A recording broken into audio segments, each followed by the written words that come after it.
Hikima Hausa TV. Danna alamar subscribe don samun sababbin bidiyoyinmu.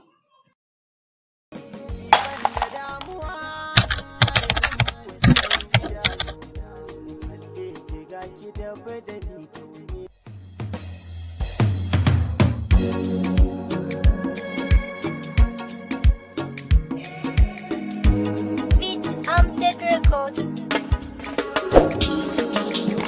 Ashe da rai ke son ki jaruma ba da zuciyata ba, komai ruwa da iska akan ke ba za na daina kewa ba. Idan na samu zarar samun ke ba za na tanka kowa ba, ni ban ga mai harara ba bare na waiwaya ba. Inda ya kanki ne za na jura wahalar zuwa garin nisa, da an taɓa ki a jira ni don kwatila sai na zo na ɗaufansa. Jimirin jiran ki dai don ki zo na kalle kikin biyar Hausa, siri na rayuwa ta ke ce kawai da kin kira da na amsa. Zuma a baki daɗi gare ta kin bani ta kira lasa, inda ya kan ki ne na yi nisa don ba kiran da zan amsa. Tilasi ganin mu tilasi barin mu kauna rikicin da na yi nisa, babatin na fasa ko za ci nan ba da raifansa. Ta yi ma'ana sosai domin ta dace da nazari, kuma ta dace da abubuwan da nazari suke nema. Yanzu kamar wannan kwatance da ake kawowa na yake cewa yana cikin ruwa kuma ga kada nan, to don haka nan ta zo ta cece shi. Ka gani a namiji sai ya ce an lalace domin mace ba ta ceton namiji, amma a yanzu a tasirin yanzu shi yana ganin za ta iya ceto shi. Yau gane an ruwa kusa da kada zo ki ce cikar gona, komai da mafita kare da ki saba da furta ban kwana.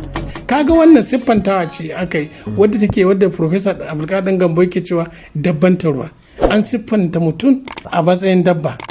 A tara siffantawa da kuma kalmomi a hanyoyi na jawo hankali dukansu suna da kyawu waɗanda ya amfani da su da sauran. Sannan kuma na abu mai kyau ya ba samari da 'yan mata shawarwari. Samari ku yi haƙuri ku ɗau sauƙi, 'yan mata ma ku yi haƙuri kuma ku ɗau sauƙi. Kaga wannan ai shawara ce mai kyau. Samari mi haƙuri idan har mun samu so mu sa sauƙi, mata mi haƙuri idan har mun samu so mu sa sauƙi. Al'adun Hausawa al'adu ne wanda suke cike da soyayya.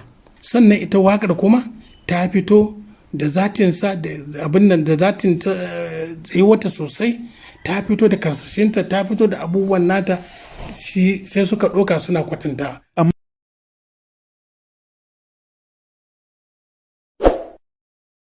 Wannan ai magana ce wata shafi magana mai daɗi, lafazi mai daɗi.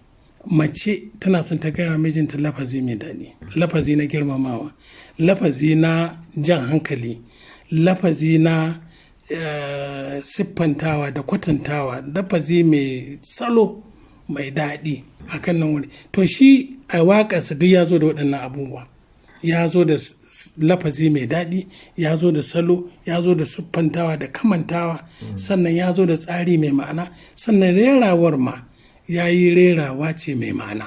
Saboda haka rauji ne wanda ya samu wannan waka ya hau waka sosai.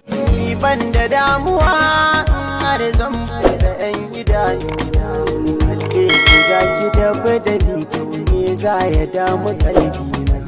Yau za na yi amotin da na gane kina da tausayina, dan yanzu na zamo ya mafatauci mai bidar gurin kwana. Ba kuma inda ya wani tauhidi inda yake cewa shi a ganinsa ta dace da shi, ba mai raba su, ba mai ko fice su, ba mai abin nan wurin nasu. To wannan wani tauhidi ne cewa ka yarda da Allah wanda kake so Allah zai baka, kuma in Allah ya baka ba wanda zai raba ka da shi. Ka gani? Idan babu ke ina ne zan saka zuciyar ta bar yawan kuna, kowa da nasa amma ni ke ce cikar muradaina.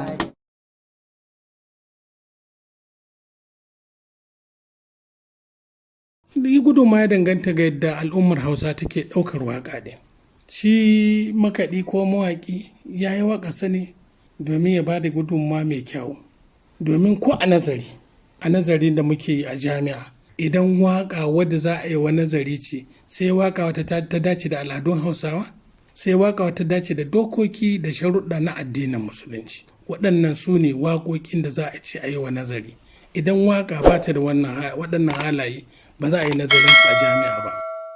Jimirin jiran ki dai dan ki zo na kalle kikin biyar Hausa. Siri na rayuwa ta ke ce kawai da kin kira da na amsa.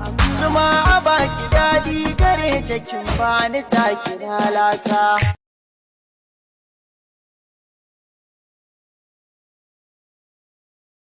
Mutane sukan ga abu guda biyu, in abu mai daɗi ne ko sai su ɗauke shi su ta yin wani abu mai daɗi daban. To wannan abu mai daɗi na daban gare su shi ne ba kunya, ba nuna tsoron Allah, ba nuna kishin mutum. To Bahaushe bai irin wannan, sai gashi yanzu mu mun koya muna yin su. Don haka ya kamata mu shiga taitayinmu, mu kama al'adunmu, mu kuma riƙi addininmu kamar yadda yake azamu akan kunya da halaye masu kyawu, don mu samu mu rabu da wannan duniya lafiya, mu kuma samu mu cika da imani.